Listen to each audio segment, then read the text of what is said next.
Michael, Steve, as always, great to see you. We've looked over the chats at, again, we know that this journey is something that we all need to be on, but just to clarify, is it about just high energy use businesses that will be right for you guys, or a 50 million turnover business? What's going to be the right fit for for Trident to start a journey with? Because people watching this may be thinking that's all very well and good, but I'm in X industry, so it doesn't apply. That sort of thing. Yeah, it is difficult to pinpoint exactly what types of businesses, and it is right to say that we're sort of sector agnostic. But what I would say is where energy is becoming a material cost, and it is because of the nature of how the energy industry has progressed, the volatility in the industry, and costs are only going north from an infrastructure point of view. So energy is going to remain one of your key expenses.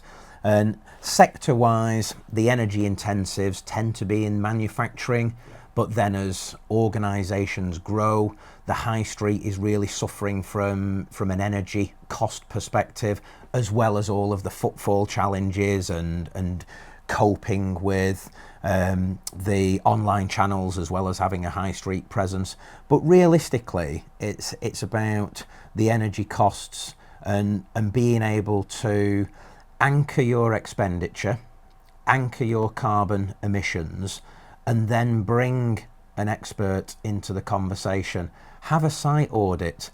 Back in the day, the Carbon Trust would come out and they would audit, but those days are gone now. You've got to be engaging with an expert that's going to be able to help you identify and unlock cost opportunities, as well as driving you on that net zero journey and assisting at the right level as well. And I think that's important, that don't be blindsided by some kind of belief that you have to be the market leader. You can take small steps and still add significant value, and you're on that journey, you're contributing.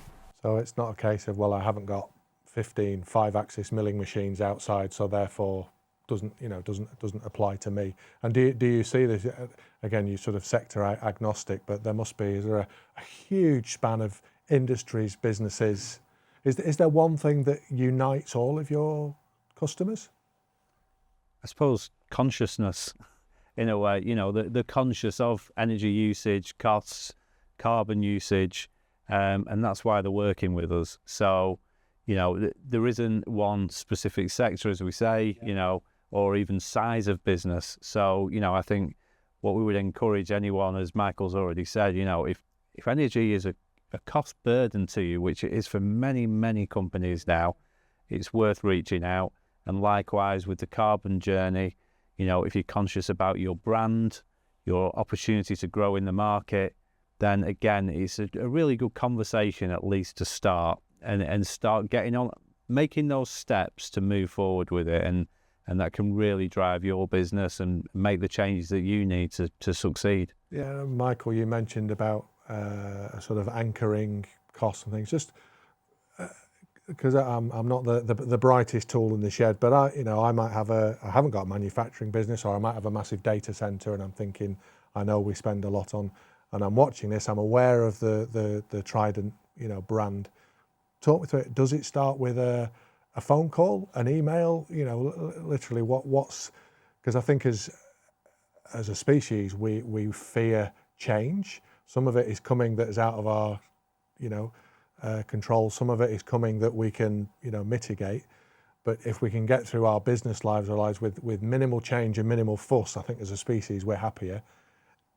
It could sound complex. Talk me through that process. Yeah, and it can be as simple, Rob, as going to the website, go to tridentutilities.co.uk.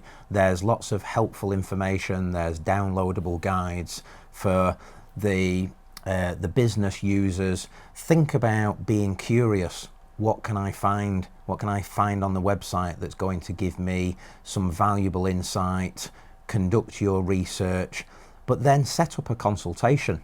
We don't charge to come out and spend an hour with you, Rob, and be looking at everything that goes on within your supply chain, because you've got your own business and your premises. But if you're measuring your carbon emissions and it means something significant to you, you've got to engage your own supply chain. So that initial consultation will kind of tease out what the right approach will be thereafter. And it might be that there's a number of engagements from a carbon literacy perspective. So we're members of the Carbon Accounting Alliance and the Carbon Literacy Programme. So they're the kind of things that we'll share with you as a business owner, and you can pick and choose from that menu how far you want to go along, but have that consultation in the first instance. Yeah, and are there any reasons not to do this? Again, I'm conscious we've always said we don't want to be, this isn't sort of sales, material, but whoever you're talking to, I suppose, are there any reasons not to investigate, a carbon friendly, an energy friendly, efficient journey for your business? So are there any reasons to not do it? I think there's one word answer to that, isn't there? It's no. It is as simple as just like Michael said, have a conversation with us, have a consultation which costs you nothing. Okay, might cost you an hour of your time, and then if you decide to do nothing, that's entirely up to you. But it's got to be worth investigating, because if it can help you reduce costs, reduce carbon, do your bit for the planet, but ultimately do the bit for your own business, why wouldn't you do it? Yeah, and I think you've got to look at it in the context of, in many services that we buy as consumers or business operators, there's still a degree of apathy. Yes. And you don't know what you don't know. So when I talk about be curious, that's a nice way to look at net zero and to look at energy efficiency and how to knock out waste energy. Be curious about, are we doing everything that we can in order to be better at what we do? And that will drive those outcomes. It's kind of turn that intent into some positive action. Yeah. Do you think, just sort of crystal ball moment, we'll be looking back in 5 years, 10 years and thinking, wow, I can't believe how we used to run our businesses, that, naivety around energy use and naivety about, sourcing energy?